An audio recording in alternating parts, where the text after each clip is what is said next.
ನಮ್ಮ ಹಿಂದಿನ ವಿಡಿಯೋದಲ್ಲಿ ಧರ್ಮಪಾಲ ದಂಪತಿಯ ಪುತ್ರ ಶಿವನ ವಿವಾಹವಾಗಿತ್ತು. ಈಗ ಅದರ ಮುಂದಿನ ಭಾಗವನ್ನು ನೋಡೋಣ. ಒಂದು ದಿನ ಸುಶೀಲ ಶಿವನೊಡನೆ ಮಲಗಿ ನಿದ್ರಿಸುತ್ತಿರುವಾಗ ಮಂಗಳಗೌರಿ ಸುಶೀಲೆಯ ಕನಸಿನಲ್ಲಿ ಬಂದು, ಸುಶೀಲೆ ಏಳು, ನಿದ್ರಿಸಬೇಡ, ನಿನ್ನ ಗಂಡನನ್ನು ಕಡಿಯುವುದಕ್ಕೆ ದೊಡ್ಡ ಸರ್ಪ ಬರುತ್ತಿದೆ ಅಂತ ಹೇಳ್ತಾಳೆ. ಹಾಗೂ ನೀನು ಅದರ ಮುಂದೆ ಒಂದು ಹಾಲಿನ ಬಟ್ಟಲು ಮತ್ತು ಒಂದು ಗಡಿಗೆಯನ್ನಿಡು. ಸರ್ಪವು ಹಾಲು ಕುಡಿದ ಕೂಡಲೇ ಆ ಗಡಿಗೆಯೊಳಗೆ ಹೋಗುತ್ತದೆ. ಆಗ ನೀನು ನಿನ್ನ ಕುಪ್ಪಸದಿಂದ ಗಡಿಗೆಯನ್ನು ಮುಚ್ಚಿ ಬೆಳಗಾದ ಮೇಲೆ ಶುಭಕರವಾದ ಬಾಗಿನವನ್ನು ನಿನ್ನ ತಾಯಿಗೆ ನೀಡು ಅಂತ ಹೇಳ್ತಾಳೆ.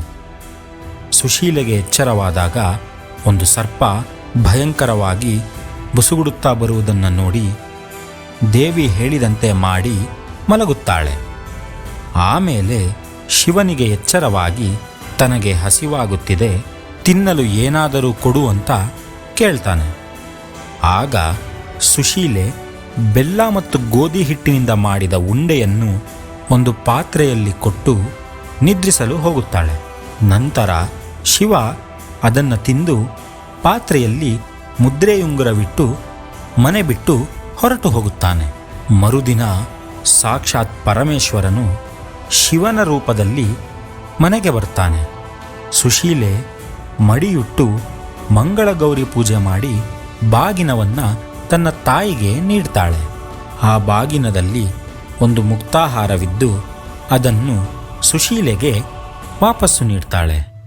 ತಾಯಿ ಮಗಳಿಗೆ ಅಲಂಕಾರ ಮಾಡಿ ಶಿವನ ಹತ್ತಿರ ಬಿಡ್ತಾಳೆ.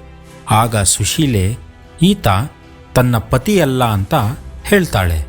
ಶಿವನ ರೂಪಧಾರಿಯಾದ ಪರಮೇಶ್ವರ ಅಂತರ್ಧಾನನಾಗ್ತಾನೆ ಮತ್ತು ಸುಶೀಲೆಯ ತಂದೆ ತಾಯಿ ಚಿಂತಾಕ್ರಾಂತರಾಗಿ ಶಿವನನ್ನು ಹುಡುಕಲು ಪ್ರಾರಂಭಿಸುತ್ತಾರೆ.